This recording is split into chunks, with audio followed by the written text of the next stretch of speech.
Good morning, good afternoon, and good evening, Juventini, depending on where you're from, and welcome back to the All Juve Cast channel, where, of course, it is all Juve all the time. I'm Alberto, and you know the drill. I'm going to hit you with all the news surrounding La Vecchiagnora to May 27th. We're going to get into what the contract talks look like right now for Matthijs de Ligt on that extension. We are going to get into the futures of our midfielders and what the latest is on Artur, McKennie, and Rabiot. Then we're going to get into what the preseason should shape up with and involving Fagioli and Rovella. And then, of course, wrap up with Mercado rumblings on Lucas Torreira and Koulibaly especially. Let's go.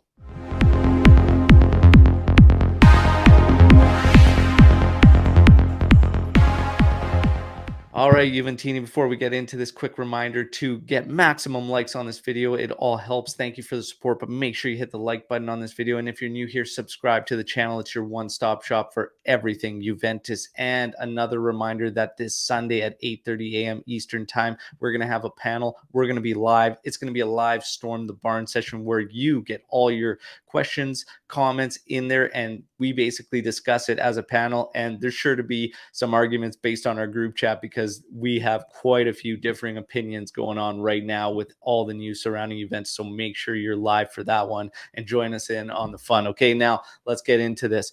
Matthijs de Ligt.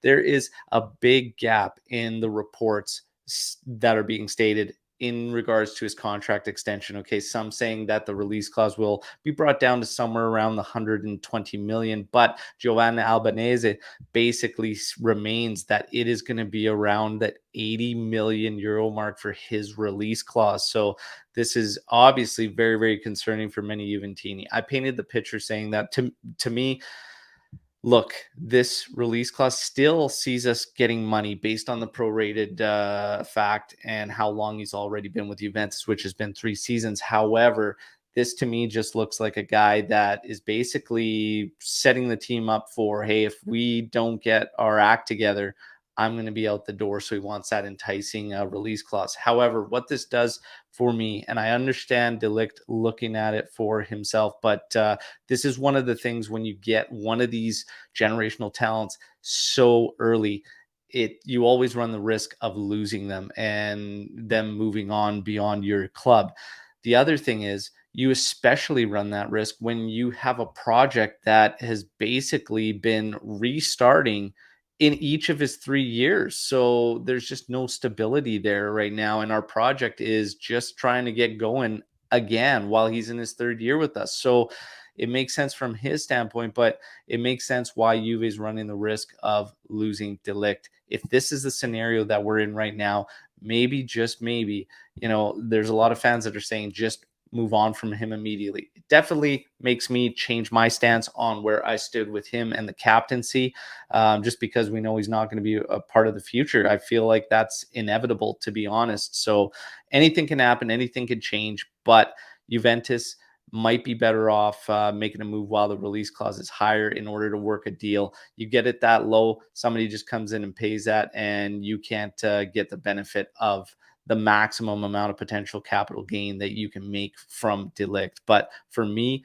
this particular Mercado, I don't see us losing him. I don't think that's what this is all about. I think this is like him looking beyond. And if things don't change drastically going into next season, he wants that escape button. But the fact that he wants that escape button kind of starts to make me feel like we're not going to give priority and shouldn't be giving priority to him as some type of captain with this club. And that's just the reality it is. So there you have it. That's the latest on Matthijs de Ligt. Again, I lay it out for you to play it out. Let me know what you think on the latest on De Ligt and how you would approach that scenario if you were in charge of Juventus. Now, let's get over to the midfielders.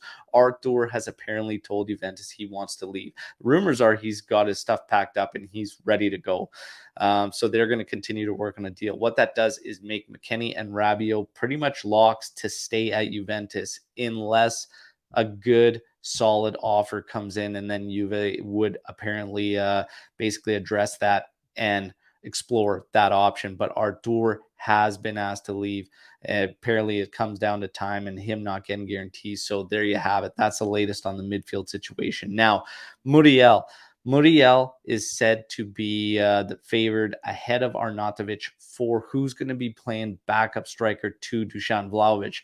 The interesting number is 10 to 15 million euros is what they think that they can bring Muriel in. If that's the number, they save not only on that deal in terms of trying to keep Morata around, but they will also keep Muriel in and save money on the salary that Morata would expect and try to get from Juventus. So there's a savings on the fee and a savings on salary if they go Muriel's route. Morata, it is said they're going to try to work around the same amount of money to Atletico Madrid, around 15 million euros. And my gut is saying that Atletico is not going to accept that. But if they were, I think Juve would drop out of Muriel and still go Morata's route just based on chemistry and everything and him already being with the club and whatnot. So again, eyes will be on that scenario. We do need a backup to Dusan Vlahovic though, so we'll be looking at that. Now we get into basically Keane's situation. Juve continue to look at Keane's situation, and he has basically been told that for starting minutes he's going to have to go abroad, and he's not going to get the first team minutes he wants at Juventus.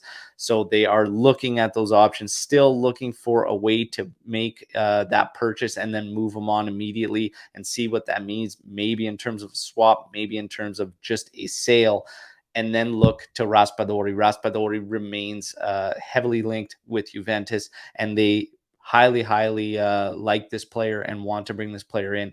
Kostic remains almost like a plan B to Raspadori. So there you have it on that front. A lot of the same, but Keane has been told for first team minutes he's going to have to go elsewhere. Of course, remember that this year coming up, they don't have to purchase him right now or in the summer. It's a second-year loan, but Juve is looking at making that purchase for 28 million euros and then moving him on. So we wait and see on that front what's going to happen.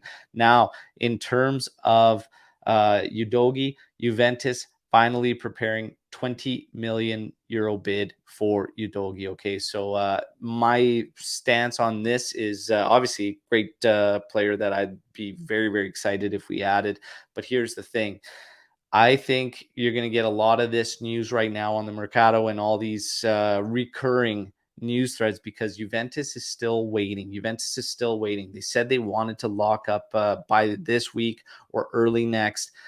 Big announcement. I think it all starts from the bigger ones and then working outwards. So you're going to hear a lot of the same. They're preparing bids. They have bids ready. They're going to do this. They're going to do that. They're still waiting. I think everything circulates around the biggest signings, especially the biggest ones on the salary books and where that ends up. And then they work outwards from there. So whether it's Pogba and Di Maria or one of them or so, it starts from there and then works outwards. And that's why you're getting a lot of this news, in my personal opinion, because they're still keeping everything open because they're going to have to wait and see where it closes out with that big signing. So we wait on that one. Now, in terms of Koulibaly, his name's been thrown around a lot lately with Juventus, basically being saying that currently, as of right now, talks, discussions, anything involving Koulibaly has stopped. Okay, so there you have it on Koulibaly. Now, Torreira, exciting prospect for me if we were to add Torreira to the midfield. But the thing is, obviously cheap, inexpensive.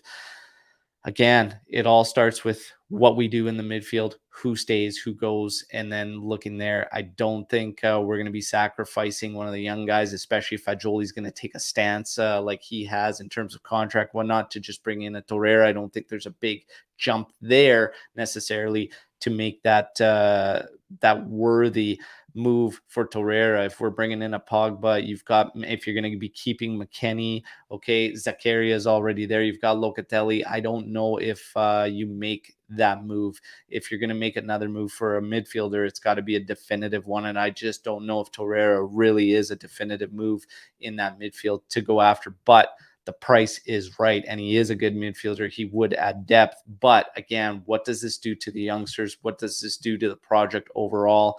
what kind of tone are you setting for those guys, because we're trying to show that there is integration that's going to be available there for them to try and keep some of these youngsters around. It's going to be interesting. There's a lot of decisions to be made for Juventus this summer. Now, that's the latest on Koulibaly and Torreira. Now we get into Fagioli.